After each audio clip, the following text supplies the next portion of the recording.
السلام علیکم ورحمۃ اللہ وبرکاتہ۔ آج رات کے وقت میں چھت پہ بیٹھ کے یہ ویڈیو بنا رہا ہوں۔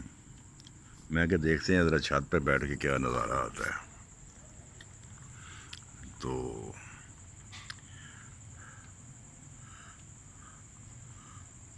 ہمارا ایک دوست تھا، اس نے اپنے ایک عزیز کی بات بتائی۔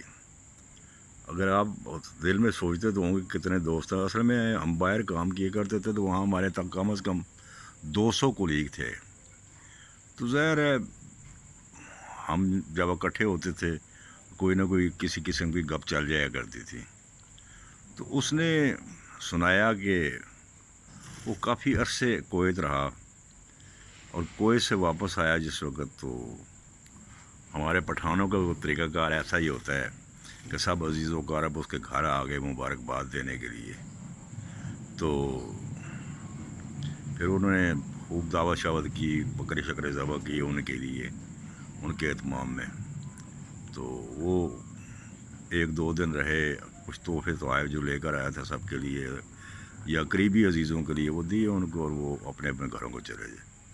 اس کے بعد پھر اس کی دعوت کا سلسلہ شروع ہو گیا۔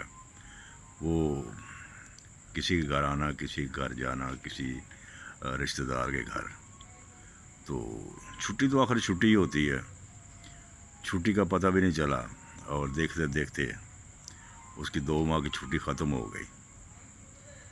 تو اس نے پھر ٹکٹ جو ہے وہ واپسی کے لیے کنفرم کیا اور سب کو اطلاع دی، عزیز و اقارب کو، دستور کے مطابق۔ تو وہ پھر سارے آئے اس کو الوداع کرنے کے لیے۔ پھر وہی دعوت کا سلسلہ 1-2 دن چلتا رہا، اور وہ ابھی سب لوگ وہیں پر تھے۔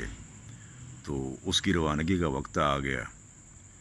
تو ہمارے رسم و رواج بھی عجیب طرح کے ہیں، بندہ سب سے بات کر سکتا ہے لیکن جو قریب ترین بندہ ہوتا ہے جسے شریک حیات کہتے ہیں، اس سے بات کرنے میں کافی مشکل پیش آتی ہے۔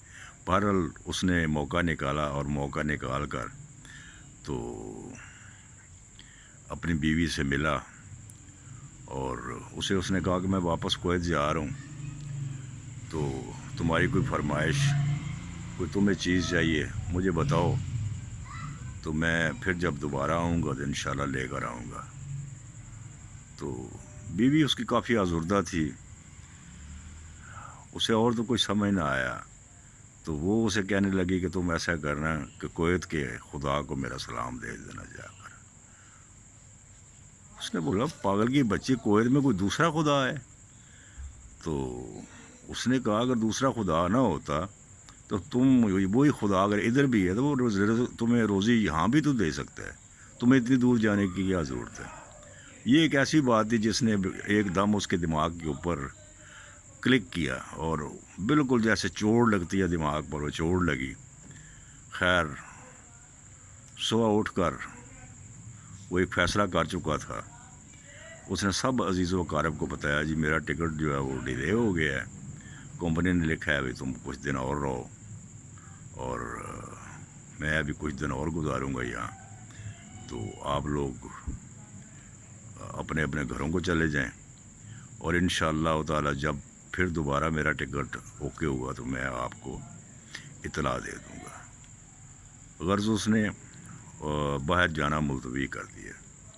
اس کے ماں باپ بھی کافی حیران ہوئے، لیکن وہ ایک فیصلہ کر چکا تھا۔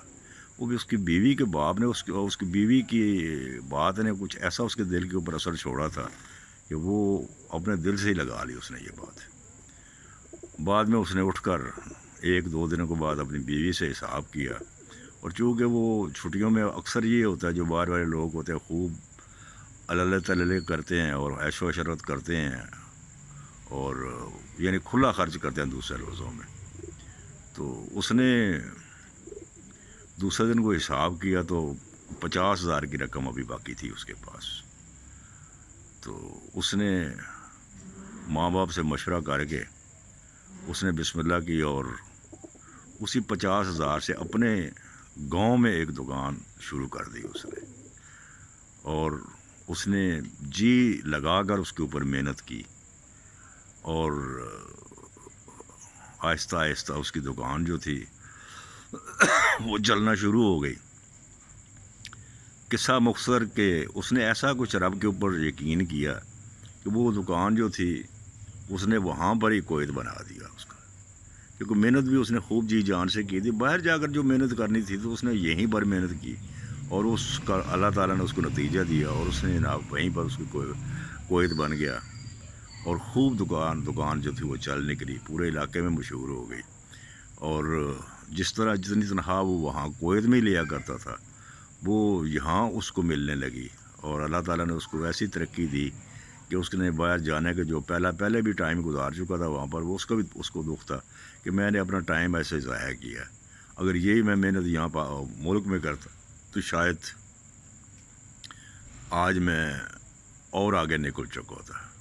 بہرحال اس نے بتایا جی وہ بندہ پھر وہیں پر ایسا سیٹل ہوا ہے کہ ہم خود حیران ہیں، لیکن ہمیں ہمت نہیں ہو رہی کہ یار ہم بھی اس کی طرح ایک فیصلہ کر لیں۔ تو بہرحال دیکھیں، رب کے اوپر جب تقویٰ کر لیتے ہو، رب کے اوپر یقین کر لیتے ہو، اور ساتھ محنت اور ساتھ ایمانداری، تو پھر رب آپ کو کبھی بھی مایوس نہیں کرتا، وہ ہمیشہ اس کو نوازتا ہے جو اس کے اوپر یقین رکھتا ہے۔ تو ہمیں خود بھی چاہیے کہ کوئی کام کسی شعبے میں آپ ہیں تو آپ ہمیشہ اللہ تعالیٰ کی رضا کو مد نظر رکھیں، اور اس کی رضا کو مد نظر رکھتے ہوئے آپ یقین کے ساتھ محنت کرتے چلے جائیں۔ انشاءاللہ تعالیٰ اللہ تعالیٰ آپ کو نوازے گا، اور یقین کر لو کہ آپ کو مایوسی نہیں ہوگی کہیں سے بھی۔ السلام علیکم ورحمۃ اللہ وبرکاتہ۔